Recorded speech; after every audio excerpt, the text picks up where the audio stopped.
সেউজীয়া পৰিৱেশ, সোণোৱালী পথাৰ, হালধীয়া সোণ, মাছ পুঠিৰে ভৰপূৰ ঢকুৱাখানা। তাহাঁতে হোমেন বৰগোহাঁয়ে চিনাকি কৰি থৈ যোৱা শস্য শ্যামলা অতি মৰমৰ এয়া আমাৰ ঢকুৱাখানা। বন্ধুসকল, আজি আপোনালোকক ঢকুৱাখানাৰ বিষয়ে দুআষাৰ ক'বলৈ ওলাইছোঁ। গুৱাহাটীৰ পৰা 427 কিলোমিটাৰ দূৰত্বৰ এখন বিশেষ ঠাই, নাম ঢকুৱাখানা। প্ৰায় 2013-14 চনলৈ ঢকুৱাখানালৈ যাতায়াতৰ বিশেষ সুব্যৱস্থা নাছিল, যাৰ বাবে অত্যন্ত কষ্টকৰ আছিল ঢকুৱাখানালৈ যাতায়াতৰ।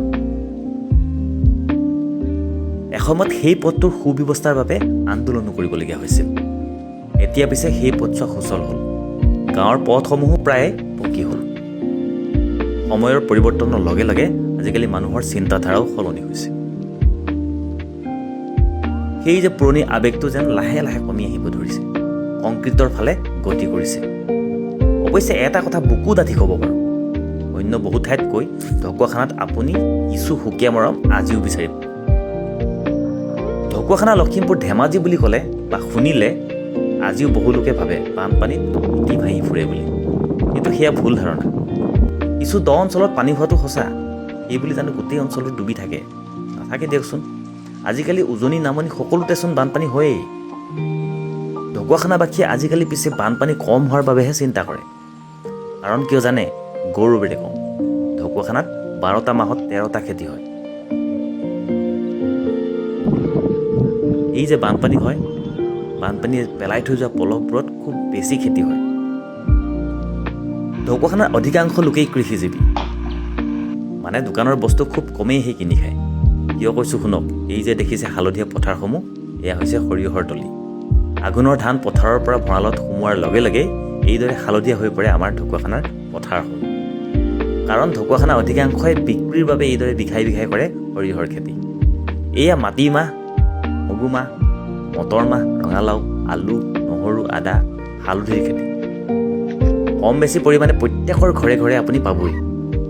চাওক, যদি ভাত ঘৰৰ, মিঠাতেল ঘৰৰ, দাইল ঘৰৰ, আলু হালধি ঘৰৰ, মাছ পুঠি নৈ অথবা নিজৰ পুখুৰী হয়, তেনেহ'লে দোকানৰ পৰা কিবা বস্তু কিনি খাবলগীয়া থাকিলনে? শাক পাচলিৰ কথাটো নকওঁৱেই। এয়াই হৈছে আমাৰ ভোগালী ঢকুৱাখানা। তাৰোপৰি প্ৰায়বিলাক লোকে হাঁহ, কুকুৰা, গাহৰি অথবা ছাগলী পালন কৰি স্বাৱলম্বী হৈ আহিছে।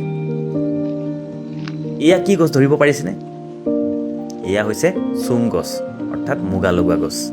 মানে ৰাজ্যৰ ভিতৰতে আটাইতকৈ বেছি মুগা খেতি কৰে ঢকুৱাখানা ৰাইজে। সেইবাবে ঢকুৱাখানাক কোৱা হয় সোণালী সূতাৰ দেশ বুলি। এৰী মুগা, পাট মুগা বহুতৰ ঘৰে ঘৰে আজিও উপলব্ধ ঢকুৱাখানাত। তাঁত বোৱাটো বেছ পাকৈত ঢকুৱাখানাৰ শিপিনীসকল। এয়া হৈছে ঘৰৰ 900 বছৰীয়া সকামৰ এটা পৰম্পৰা। আহোমৰ কেৱল কাল সংহতি ধৰ্মপন্থাৰ নিয়মেৰে এইদৰে সাজৰ বাতি ঘূৰাই আই বাপসকলে সকামটি সম্পন্ন কৰে। অৱশ্যে ঢকুৱাখানাৰ সকলো ঠাইতে এই দৃশ্য উপলব্ধ নহয়। চাওকচোন কিদৰে কঁকাল পৰি গৈছে, তথাপিও আইতাই বহু হেঁপাহেৰে আহিছে সকামটোলৈ। বোৱাৰীসকলে ডাঙৰক এনেকৈ সন্মান কৰি আদৰি অনাৰ দৃশ্য আজিও উপলব্ধ ঢকুৱাখানাত। আৰু তাৰ পিছৰ দৃশ্য এয়া, আই বাপসকলে অকণমান ৰহি খাই একেলগে সাজৰ নাম গাই বিহু গাই শেষ কৰিছে সকাম।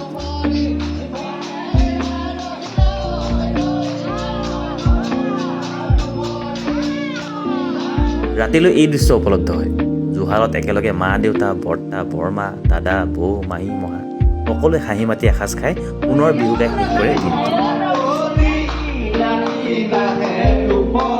পিছদিনাৰ পৰা পুনৰ আৰম্ভ নিজৰ নিজৰ কামত। সেইবাবে কৈছোঁ, পাৰিলে সময় উলিয়াই এবাৰ ঢকুৱাখানালৈ আহিবচোন। নিভাঁজ মৰমৰ সোৱাদ অকণ আজিও বিচাৰিব, গেৰাণ্টি দিছোঁ। আৰু ক'বলৈ আছে, কিন্তু পাছে পৰ কম।